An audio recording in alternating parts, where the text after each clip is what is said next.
today we have on our show, we have Dan from Scotland. He's a Magento developer working at MTC, and he's going to share with us some of the challenges he's faced, and more importantly though, how he has gotten through those challenges. That's what I'm really excited about today. So let's jump in. Welcome, Dan. It's great having you on the podcast today. Thank you, Joseph, for having me. It's quite a pleasure. Excellent. Well, I'd be curious to hear a little bit about you. So you're a Magento developer, but usually there's a little bit more to it than that, right? So you probably have a favorite area, front end, back end, that you like to work in, and maybe tell us a little bit about your job, what you do there.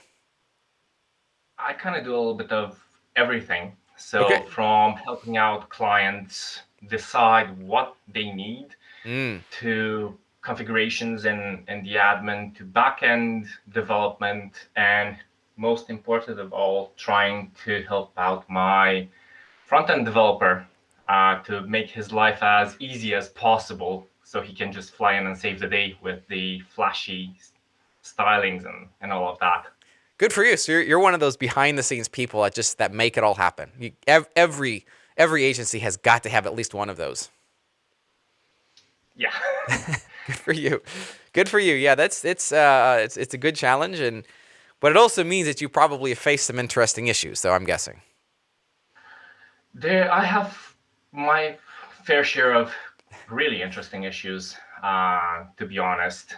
Yeah. From simple bugs that either need a price change here and there to really complex stuff where you kind of tend to lose a lot of hair. Exactly. Yeah, exactly. And so let me ask you this. Do you have anybody else at your company that you can go to for advice or help, or are you the kind of the last person there the buck stops here as far as solving problems? Kind of the last resort. Everything stops when Dan starts doing stuff. Well, I guess that's a good place to be in. I've been in that position for many years myself, and it can kind of be sometimes a helpless feeling because, like the other day I was, I'll just share a quick story. We were working on basically we rebuilt the product, the alert stock functionality in Magento. This merchant had installed the Amnesty module for that. Amnesty module has some, I shouldn't probably call it out, but it has some terrible performance bugs in it. And so we ended up rebuilding some of that. And as a result, there was a bug that we missed. And that was that the Magento core functionality was still running every day. So the way we fixed it was that once a product came back in stock, it triggered an email immediately, and that's really important for this client. Like stuff sells out really quick when it comes back in stock. So the problem is that it was still sending in the middle of the night every night, kind of to everybody, and email wasn't sending because stuff wasn't in stock, so that wasn't a problem. But on the other hand, it was still kind of being triggered every night. You talk about disabling the Magento's catalog was its product stock alert cron job. That was a nightmare because of the way it was kind of intertwined into the system. It's not a matter of just changing the cron schedule in the crontab.xml file. Like it was a matter of ripping out a number of files in order to make that disabled. And so that was my most recent challenge. But yeah, as the buck stops here, people, it's up to us to get stuff fixed. That was interesting to solve, but maybe you could share a little bit about a couple issues that you've had experienced in the recent past. In the recent past, like very recent, like in the past month, there have been, let's say, two of them. One is like a Magento open source issue where you have the upsell related and cross-sell products. However, if one of those type of products in there are out of stock, they still show on the main product. So basically on there started debugging first the non-conventional way and sorted it out, and right now waiting for Magento to approve like the ticket on that I've raised, so I can collaborate finally on the community. Okay. And the other one is the real, let's say, hair pulling problem. A client of ours has a really big store, about, Mm-hmm. let's say, 150,000 products, in which their configurables vary more than 200. So on a configurable product, you have more than 200 variations. That's a lot. Yes, and that is kind of the average on there. Okay.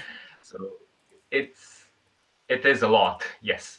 And basically, the main issue was that all of the requests and everything were completing successfully. Sometimes Cloudflare would throw out a 524 error. Mm. However, when that didn't happen, we were receiving a white page on a product page. Oh, that's fun. That sounds like a lot of fun. Yeah, so on there, kind of spent a lot of time, about a week almost, to sort it out. However, got there eventually after tears, sweat, and hard work. For sure. So yeah, so let's talk about what process did you go through to find this? What was the blank page random? Let's start there. The blank page was appearing only on products that had more than 200 simple Okay. products on a configurable. Okay. Well, that was a good And delineation that, to find. yeah, so because I started removing first some of the simples to see like the limit, and then it ticked from there. That was like around 200 was the max that Magento 2.3.6 could handle So on there. how did you even come to the point of just checking on whether there are too many configurable products in this given for this given it's too many simple products for this given configurable product? Like what made you even think of that as something to check? As Because we had a different product that had about 80 to 90 samples on there, and that was Okay. rendering perfectly without any issues. And then started to look at another one that had a bit more variations. Okay. Again, that one was showing, till I got to the actual product that the client said it's not working and we need this sorted as soon as possible. Okay, so you have pressure. You have So pressure on you, and if I could stop you there. So basically, what you look like, what you were doing was you had one product that you knew worked, a configurable product you knew worked, and then you have another configurable product that you knew didn't work. So you were comparing the two, saying what is the difference between these two products, and now you're going to be troubleshooting it. And it sounds like you came down to the fact that it was simply just the difference in the number of products. yeah, so from there, started to look at the template files and noticed that there's a get JSON config on the Magento swatches and the Magento configurable products. Yes, that's So very that is expensive. where it ticked. As I started looking into how that JSON is generated, and ended up with a request JSON that was about 3.6 megabytes big. Oh man, that's a Yeah, lot. and given the fact that on the template file you have the X init on the JavaScript, so that runs on the fly when the page loads, Mm-hmm. that was stopping the browser from processing all of that data, as it needed to load the additional data as well. Okay. Wow. So then from there, the fun began, as So you started to look identified the into. problem then. So yeah, so you basically identified the problem. We have identified that our JSON config is 3.4, 3.6 meg. So that's gonna take a long time to generate. So that's a performance issue right there. But not only on the back end, but now we have an issue on the front end. So you have a good hypothesis built as far as the problem, but now the challenge is the solution. So how did you figure out the solution for something like this? I mean, it seems like what most people would say is, hey, you got to max it out to 200 products and create a new configurable product and link the two together somehow. I mean, that is a solution that some people might say it's not a good solution, but what solution did you come up with? So to be honest, we did recommend to the client the exact same thing to try and limit the number of symbols to that product, and just create like grouped products. Okay. So that people can still access the symbols that were there. However, since we are caching everything by using Varnish, we're using Redis, and so on and so forth, it kind of ticked to me, why don't we try and just save that JSON into Redis? So that would be one, but the problem would be that Magento init will still load it on the first call on the template. So after a lot of research, and it ended up with the idea from one of my other colleagues at work, why don't you load that via Ajax after the page loads? Nice. So it's good to have like another colleague to bounce ideas Absolutely. of. Call it the rubber, or well, somewhat the rubber duck, but absolutely, you're getting advice from others. So basically, so what was the solution? So then did you still use the Redis cache to store that, and then you Yes. used Ajax as well? You kind of used them in Yeah. tandem. So what happens is sorry. We are basically letting the page load. We've removed the template file for the configurable and for the swatches, and created a mixin for the JSON file to be loaded via Ajax. And when the request is completed, that JSON file is then saved in Redis with a product key and the product ID, the product name, and some other details. And that basically leaves you with a really small request that's being done the first hand on the front end. Yes. And every other customer that comes and visits will get that cached JSON from there. Plus, given the fact that we have also Varnish, it serves it up even faster. Absolutely, that's great, excellent. But I'm curious still, I guess, on the front end. So that seems like it takes care of the back end problem, right? So it's no longer taking probably many seconds to generate this response, and you get an immediate response.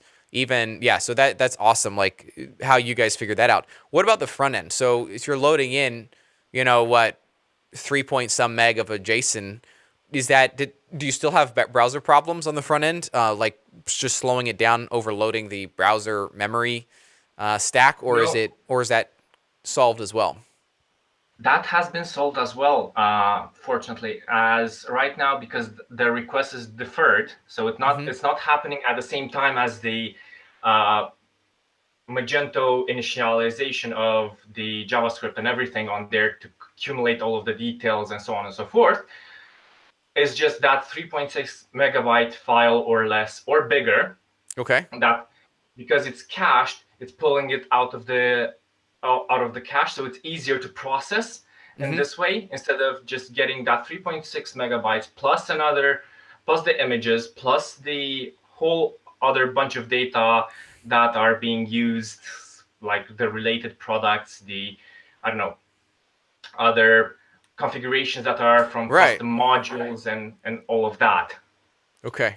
Wow. Excellent. This is great, and I love how you approached it. I mean, it's I hate to say it, but there are still many developers, and it's a mission of mine to encourage a new level of, call it, awareness in the community, that while we can toss out, like it sounds like you guys did too, and it's probably something I would toss out. Hey, what's the feasibility of going to 200 child products on for a given configurable products? What's the feasibility of that? But you didn't stop there. That was not like, well, that's the only solution we can come up with. I mean, it is what we can do. Instead, you said, well, but for whatever reason, they have good reasons. A merchant has good reasons for this. So how can we accommodate? How can we think outside the box? And you did. It wasn't just Magento standard things all the way. You brought a new solution to the table, and I think that's very admirable. Using quite a few techniques to come to this solution. Like again, working with a colleague, in other words, rubber ducking, talking to a rubber duck. You're expressing the challenge that you're facing and all that. So excellent. This is a good and inspirational story to hear. So thank you for sharing that. No worries. Happy to Yeah, share it. definitely. That's awesome. I'd love to hear about kind of the next extension of this. What are you doing to improve your skills, to get better at your job? Like, what rituals do you have that you feel like are key for your success? Or maybe some of your favorite tools? Well, key for success, basically kind of learning on my own and getting thrown in the deep end, Sounds as like we you do all get are. that. Yeah, absolutely. And that's how you learn. I mean, I messaged a while ago on the general chat on Swift Author asking Mm-hmm. for some advice.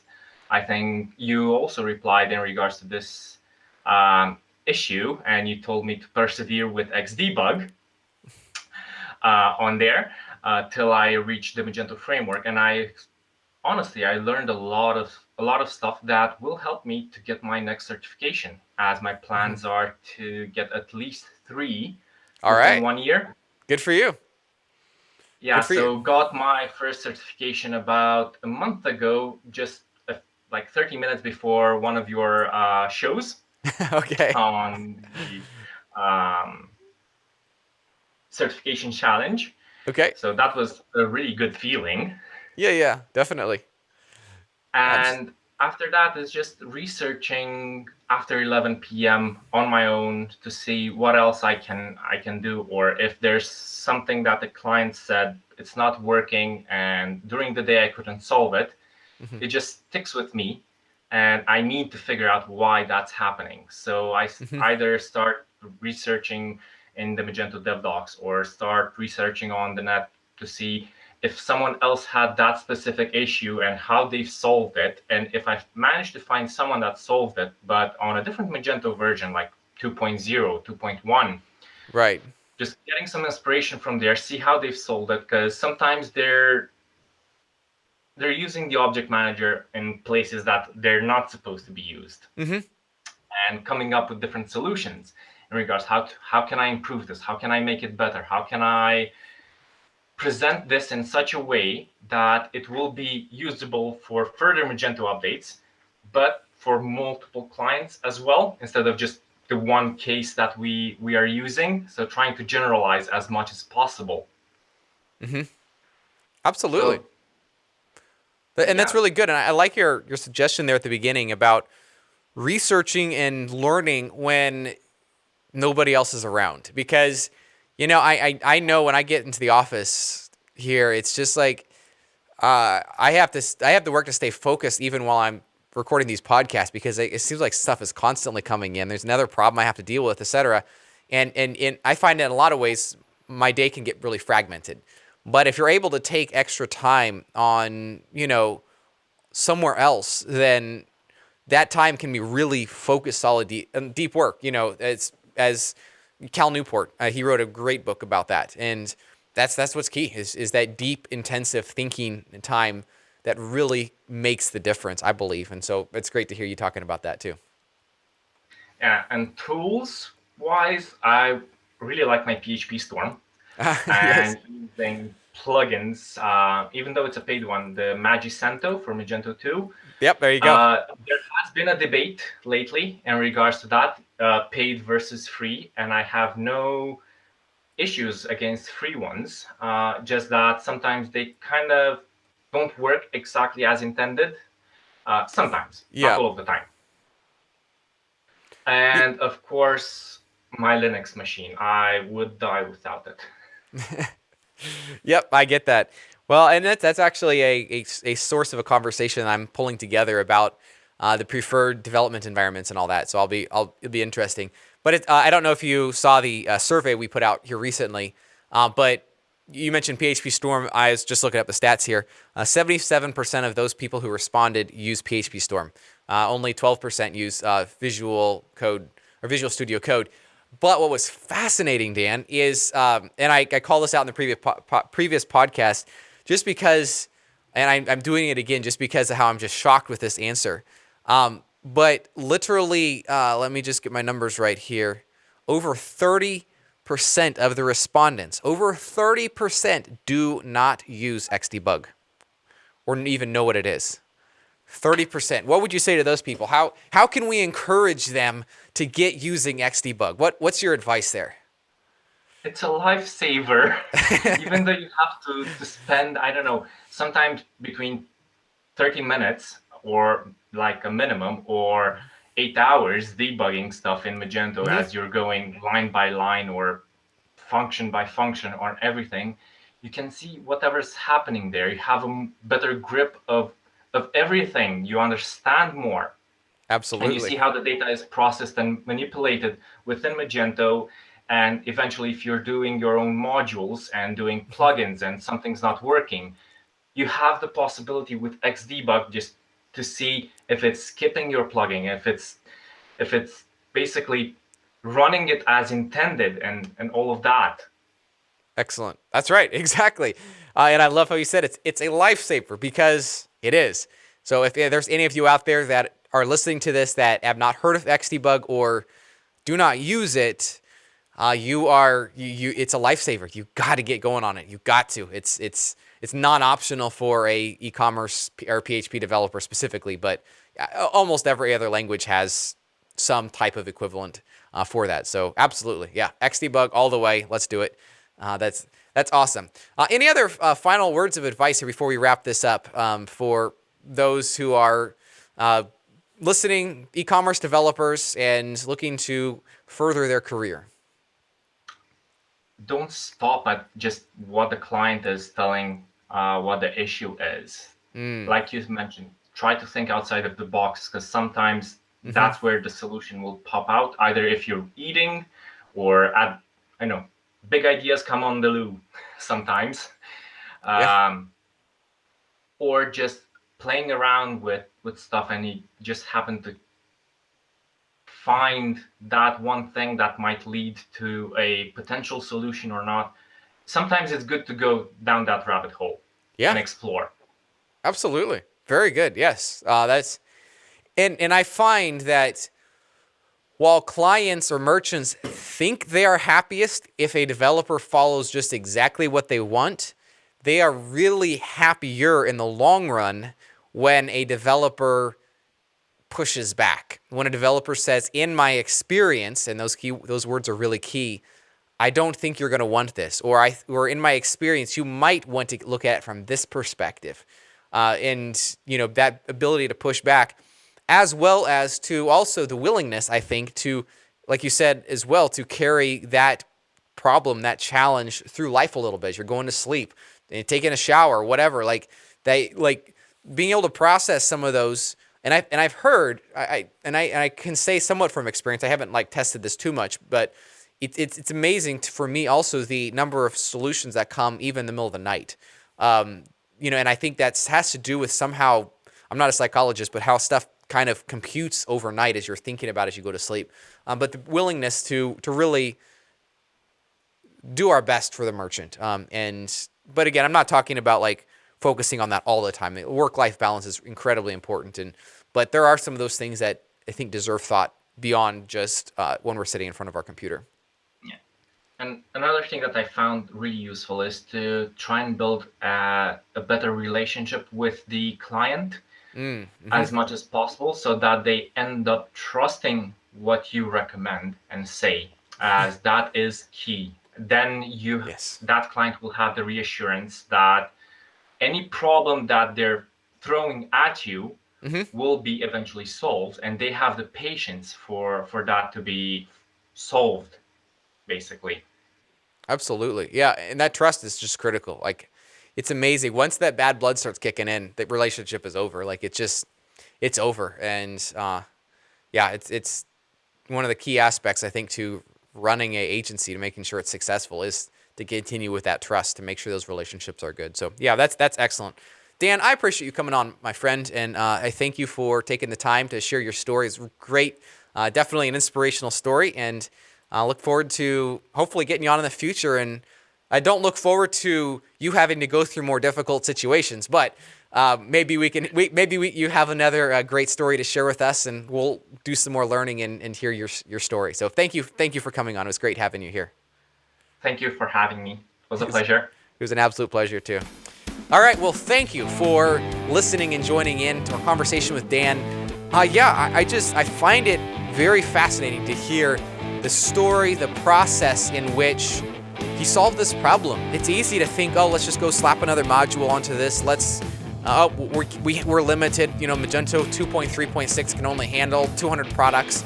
It is what it is. But what reality is as we apply ourselves, as we think outside the box, what other solutions can we come to?